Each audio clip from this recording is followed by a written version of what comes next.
जय माता दी। दोस्तों, ज्ञान गंगा चैनल से ये प्रस्तुति कर रही हूँ कि आज मैं ज्ञान की गंगा में गोता लगाने जा रही हूँ। जो भी निकल के आएगा आप सब तक पहुँचाने की कोशिश करूँगी। अगर हमारा वचन, हमारी भक्ति भावनाएं, जो भी हम प्रकट करते हैं अपने मुख से, अपने हृदय से, अगर आप सबको पसंद आए तो लाइक ज़रूर करिए, लाइक करिए, सब्सक्राइब करिए और हमें सपोर्ट करिए। दोस्तों, ज्ञान गंगा में गोता लगाने पे आज मुझे दो चीज़ मिले हैं, एक फूल और एक कांटे। एक हाथ में फूल है, दूसरे हाथों में कांटे हैं। फूल और कांटे यह दोनों हैं।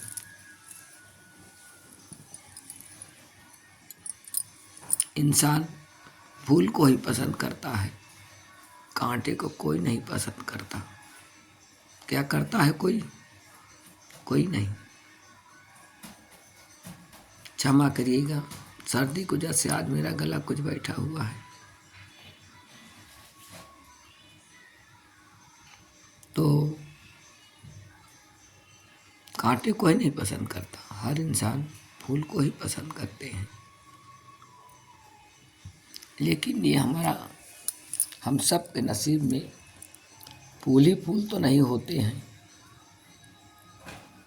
जब इंसान परमात्मा घर से चलता है तो उसे दोनों का सामना करना पड़ता है, सुख का भी और दुख का भी।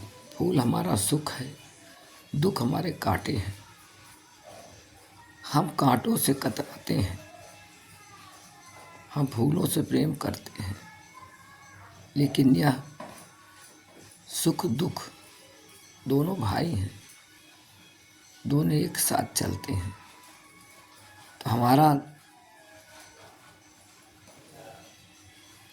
यही कहना है कि हमें सुख और दुख दोनों को साथ लेके चलिए, किसी से घबराइए मत, क्योंकि हमारे जीवन में दुख तभी आते हैं जब हम पूर्ण रूप से सुख के हाथ के खिलौने बन जाते हैं। सुख हमें इतना आकर्षित कर लेता है अपनी तरफ, इतना मोहित कर लेता है, इतना गुलाम बना लेता है अपना, कि हम उसी के वशीभूत हो जाते हैं।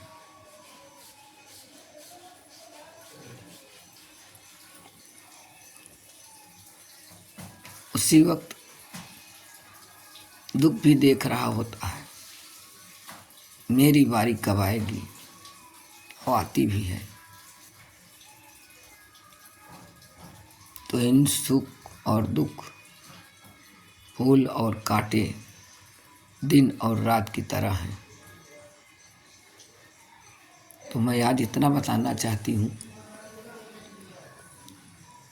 कि जब भी इंसान नेक कार्य करने चलता है, चाहे अच्छे कर्म करना चाह रहा है, अच्छे धर्म करना चाह रहा है, निष्काम भाव से सेवा करना चाह रहा है, सत्य मार्ग पर चलना चाहता है, वह एकदम सनातनी है, बनना भी चाहता पूर्ण रूप से कि मैं किसी संत से कम नहीं हूँ, मैं भगवान का भक्त हूँ, मैं तो पूर्ण रूप से समर्पित हूँ परमात्मा को और मैं उन्हें प्राप्त करके ही रहूँगा। यह हठ योग है। अगर ऐसा इंसान के अंदर जब भाव उत्पन्न होते हैं तो जान लीजिए उसके सामने फिर उछल उछल के कांटे आते हैं, क्योंकि उसने तो भगवान को चुना है, फूल को चुना है। यूं ही थोड़ी मिलेंगे फूल, ऐसे थोड़ी न मिल जाएंगे। हमें कांटों पे चलना होगा, हमें जाने कितने इस संसार में जो रुकावट डालने वाले कीट हैं, जानवर हैं, एक एक से मगरमच्छ हैं, एक एक से सांप, गोजर, बिच्छू, डंक मारने वाले बहुत सारे हमको ऐसे जीवाणु मिलेंगे जो मुझे बहुत डिस्टर्ब करेंगे, मुझे प्रभु तक पहुंचने नहीं देंगे, बहुत रुकावट डालेंगे, आप जान लीजिएगा।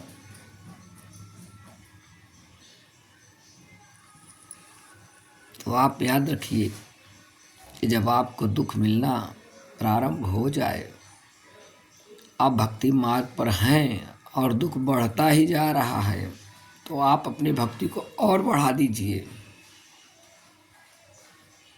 क्योंकि यह हमारी परीक्षा होती है।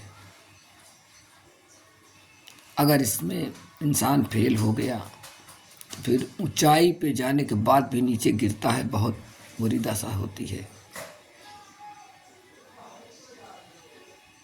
तो हालात वही होता है कि इंसान ना आगे जा सकता है न पीछे, कभी कभी वो त्रिशंकु बन के अटक जाता है कि आप क्या हो। पर विश्वास करिए, मैं आपको सांत्वना देती हूँ, धैर्य बंधाती हूँ, आप अपने धैर्य को मत खोइएगा, अपने आत्मविश्वास को बनाए रखिएगा। यही एक हथियार है आत्मविश्वास आपका, यही एक शस्त्र है आपका धैर्य का, जो आपको उन परमात्मा तक पहुंचाएगा। चाहे कितनी भी तूफान आए, कितनी भी मुसीबत आए,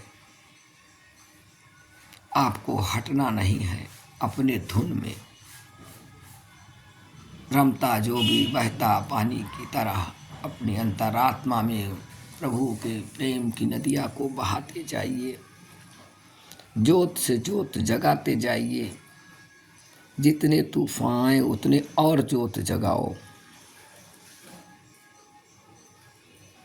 आपको एक दिन मंजिल अवश्य ही मिलेगी, परमात्मा आपको एक दिन अवश्य ही प्राप्त होंगे।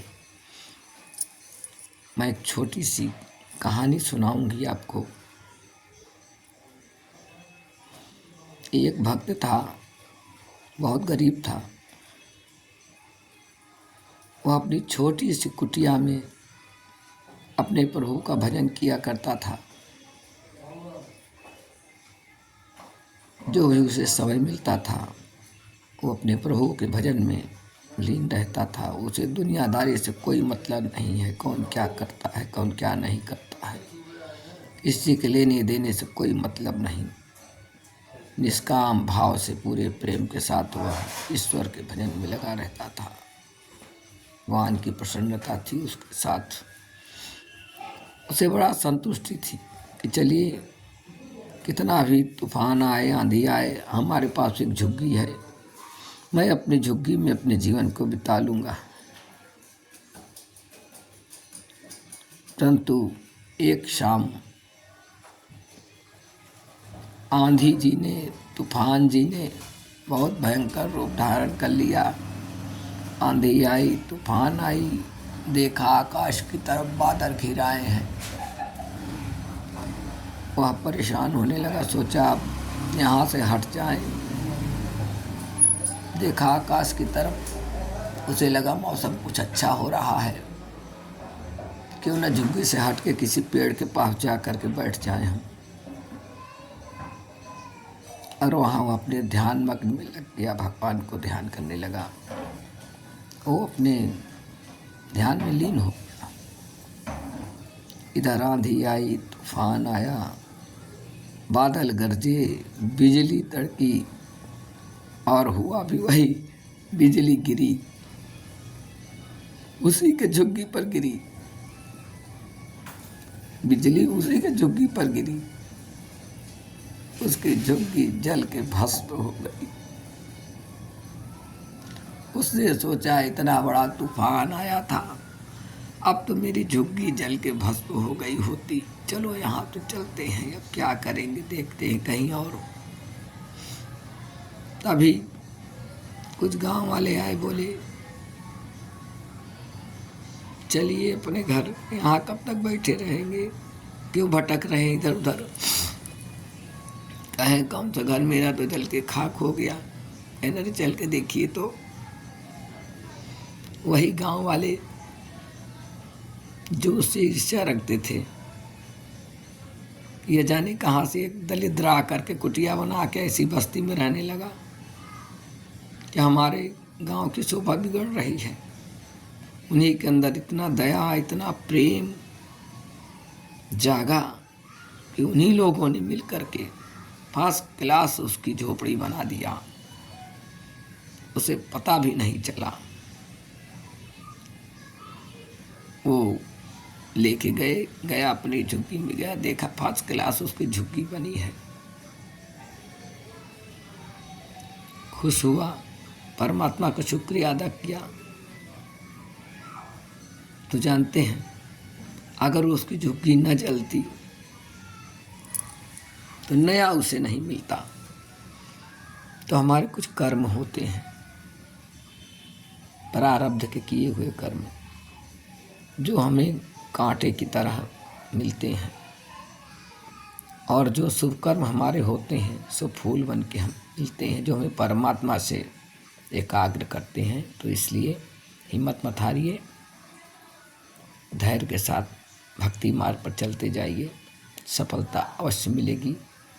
फूल और कांटे, इनसे कभी मत घबराइएगा, प्यार करना सीखिए, बहुत बड़ी प्यार सिखाते हैं। गुलाब सबको पसंद है, पर कांटे तो हैं ना, तो क्या हम गुलाब नहीं तोड़ते, हम गुलाब नहीं पसंद करते। बस इसी के साथ मैं अपनी वाणी को विराम देती हूँ। अगर वीडियो पसंद आया हो तो सब्सक्राइब करके लाइक करिए। जय माता दी लिखिए। जय माता दी।